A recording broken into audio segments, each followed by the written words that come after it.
बाल टूट रहे हैं, वीक हो रहे हैं, अब टाइम है एक नेचुरल सोल्यूशन ट्राई करने का। 7 Days natural ultra protein hair fall shampoo, hair fall का the and.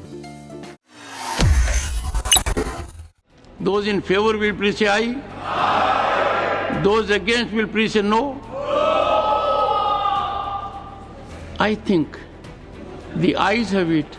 The ayes have it. The ayes have it. The bill is passed.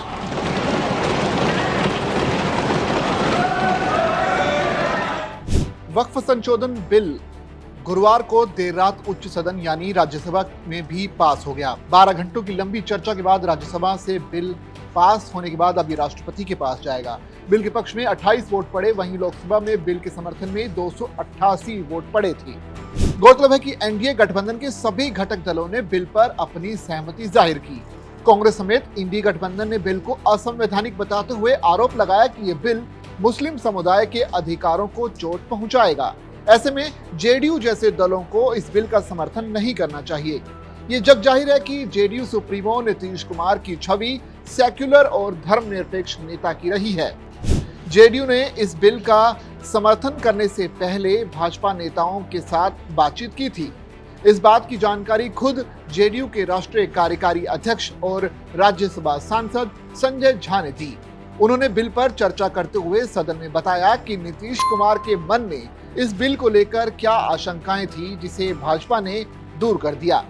JDU नेता ने कहा कि पार्टी को इस्लामिक धार्मिक स्थलों, दरगाहों और अन्य मुस्लिम धार्मिक स्थानों में हस्तक्षेप को लेकर चिंता थी।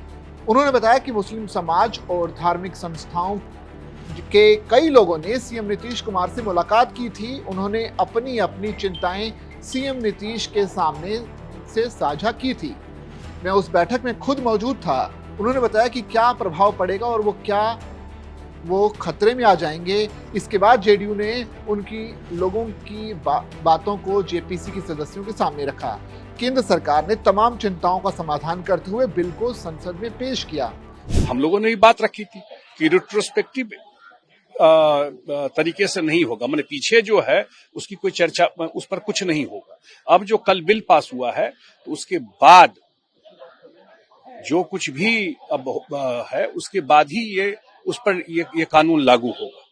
मैंने पुराना जो कुछ भी है उस पर ये लागू नहीं होगा। एक ये बड़ी बात है, और दूसरी सबसे बड़ी बात है कि स्टेट को पावर है अपना, जो वक्फ बोर्ड स्टेट का है, उसमें कोई हस्तक्षेप नहीं है। बता दें कि बिल को लेकर लोकसभा में पेश करने से पहले गृह मंत्री अमित शाह ने जेडीयू नेताओं ललन सिंह और संजय झा से मुलाकात की थी। संजय झा ने आगे कहा कि गृह मंत्री अमित शाह ने बिल को लेकर फैलाई जा रही भ्रांतियों को दूर किया कि मस्जिद, ईदगाह या कब्रिस्तान पर कोई भी खतरा नहीं आने वाला। संजय झा ने कहा कि बिहार सरकार ने पिछले 19 सालों में हजारों कब्रिस्तान की घेराबंदी की है। यह स्पष्ट हो गया है कि फैलाई जा रही कंफ्यूजन गलत थी। बिल लागू होने के बाद पुरानी स्थिति बरकरार रहेगी। बिहार अकेला राज्य है जिसने जातीय जनगणना की है। गणना के मुताबिक 73% पसमानदा मुसलमान पाए गए हैं। हमारे पास वैज्ञानिक उत्तर है और लेटेस्ट सर्वे भी है। यानी जेडीयू को जो चिंताएं थी इस बिल को लेकर, वो पहले बीजेपी ने उसे क्लियर किया और बाद में जो शंकाएं थी उसे दूर किया। इसी तरह से जेडीयू इस बिल पर समर्थन के लिए तैयार हुई। हालांकि ये जो पासा था जेडीयू का, ये अब उल्टा भी पड़ता हुआ नजर आ रहा है, क्योंकि जेडीयू के कुछ नेताओं ने इस्तीफा देना शुरू कर दिया है। कासिम के इस्तीफे के बाद भी कुछ और नेता जो है जेडीयू को छोड़ सकते हैं।